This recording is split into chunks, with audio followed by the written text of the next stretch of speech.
Om Swastiastu. Jadi di sini kami akan menjelaskan tentang kesalahan dalam mengartikan salah satu mantra penting dalam Weda Shruti, yaitu Natasya Pratimasti yang diambil dari Yajurveda 32.3 yang banyak digunakan untuk menyerang Hindu atas keyakinan terhadap ajaran dan konsep Tuhannya. Kami telah merangkum beberapa alasan dan jawaban mengapa mantra ini sering disalahartikan untuk menyerang keimanan Hindu. Seperti yang kita ketahui, Hindu sebagian besar tidak mempelajari Weda.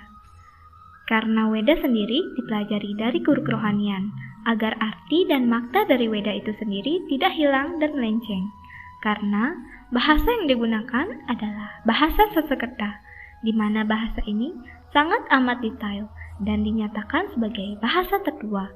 Jika salah dalam membaca, tentu saja salah makna yang terkandung di dalamnya. Mantra ini banyak digunakan sebagai senjata menghancurkan iman Hindu. Baru-baru ini, propaganda anti-Hindu yang salah arah sedang berlangsung dengan mempromosikan ayat ini, yang mengklaim bahwa orang-orang zaman Weda menentang penyembahan Tuhan menggunakan murti atau ikon. Klaim ini tidak berdasar. Gambar atau murti adalah simbol kekuatan tertinggi dan simbolisme yang digunakan dalam Weda berkali-kali.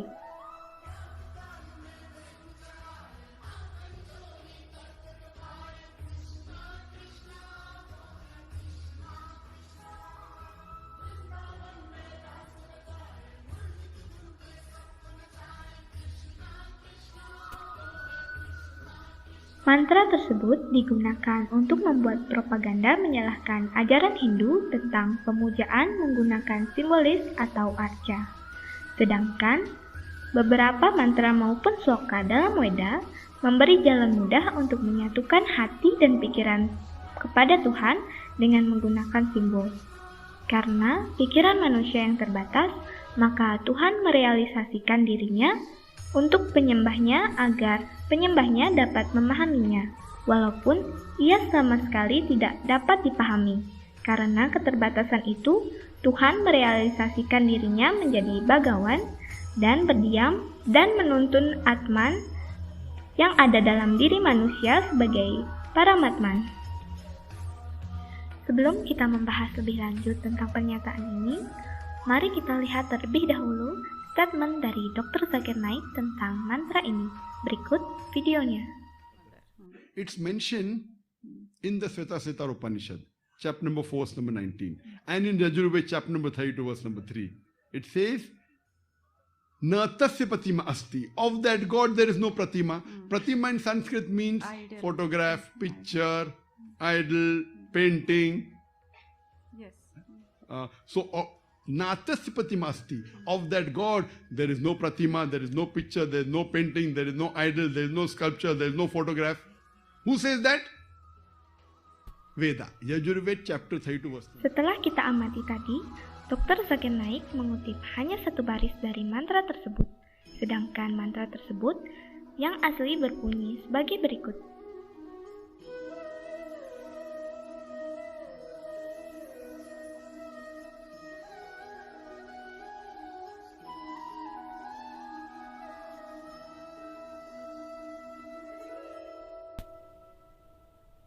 Mantra ini sama seperti Chandogya Upanishad yang sering kita pelajari di bangku SD, yang berbunyi Tat Twamasi. Kata Tat yang berarti itu digunakan karena Tuhan tidak dapat dijelaskan dengan julukan yang melibatkan jenis kelamin, seperti dia, dan lain-lain. Oleh karena itu, mereka menggunakan julukan itu atau Tat. Sama seperti dalam mantra tersebut, untuk menjelaskan bahwa Tuhan tidak dapat dipikirkan dan tidak dapat dipahami, maka dalam bahasa Sanskerta digunakan kata pratima sebagai kata sifat yang menjelaskan bahwa Tuhan tidak dapat dipahami. Selain dari Yajurveda, Natasya Pratimasti juga ada dalam Svetasvatara Upanishad 4.19. Mantra ini menjelaskan tidak ada yang sama dengannya. Dengan kalimat dan mantra yang sama, Natasya Pratimasti. Mantra tersebut digunakan untuk membuat propaganda menyalahkan ajaran Hindu tentang pemujaan menggunakan simbolis atau arca. Sedangkan beberapa mantra maupun sloka dalam Weda memberi jalan mudah untuk menyatukan hati dan pikiran kepada Tuhan dengan menggunakan simbol. Karena pikiran manusia yang terbatas, maka Tuhan merealisasikan dirinya untuk penyembahnya agar penyembahnya dapat memahaminya, walaupun ia sama sekali tidak dapat dipahami. Karena keterbatasan itu, Tuhan merealisasikan dirinya menjadi Bhagawan dan menuntun Atman yang ada dalam diri manusia sebagai Paramatman. Kita harus memahami dahulu, Tuhan dalam Hindu tidaklah Tuhan yang pencemburu. Bhagavad Gita Adhyaya 3 Sloka 12. Bertanggung jawab atas berbagai kebutuhan hidup, para dewa yang dipuaskan oleh pelaksanaan yajna atau korban suci akan menyediakan semua kebutuhan untuk Anda.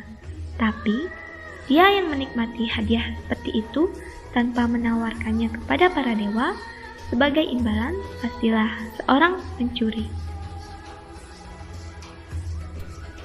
Bhagavad Gita Adhyaya 3 Sloka 11. Para dewa yang senang dengan pengorbanan juga akan menyenangkan Anda, dan dengan demikian, dengan kerjasama antara manusia dan dewa, kemakmuran akan memerintah untuk semua. Dalam Weda juga memperbolehkan menyembah Tuhan dengan simbol, karena Hindu tidak mengenal yang namanya penyekutuan Tuhan. Dalam Siwa Purana dijelaskan, karena aku adalah korban suci, aku adalah upacara korban suci, aku adalah persembahan, aku adalah apa yang dikorbankan, dan aku adalah dia yang melakukan ritual korban. Aku juga di luar upacara itu. Siapakah itu? Siapakah kau? Karena dalam kenyataannya, aku adalah segalanya. Perlakuan segala hal dalam pemahaman itu. Dalam Weda dijelaskan tentang memperbolehkan penyembahan terhadap Tuhan dengan cara menggunakan bantuan simbol atau arca sebagai pemusatan pikiran dan alat dalam ritual penyembahan. Berikut rangkuman Weda yang menyatakan diperbolehkannya. Bhagavad Gita Adhyaya 12 Sloka 5. Lebih besar masalah mereka yang pikirannya tertuju pada hal-hal yang tidak terwujud untuk tujuan yang tidak terwujud, sangat sulit untuk dicapai. Srimad Bhagavatam menjelaskan bahwa semua orang bijak, resi-resi mulia berulang kali menyatakan bahwa penyembahan semacam itu, arcanam, membawa manfaat besar yang mungkin ada dalam kehidupan manusia. Inilah pendapat Narada Muni.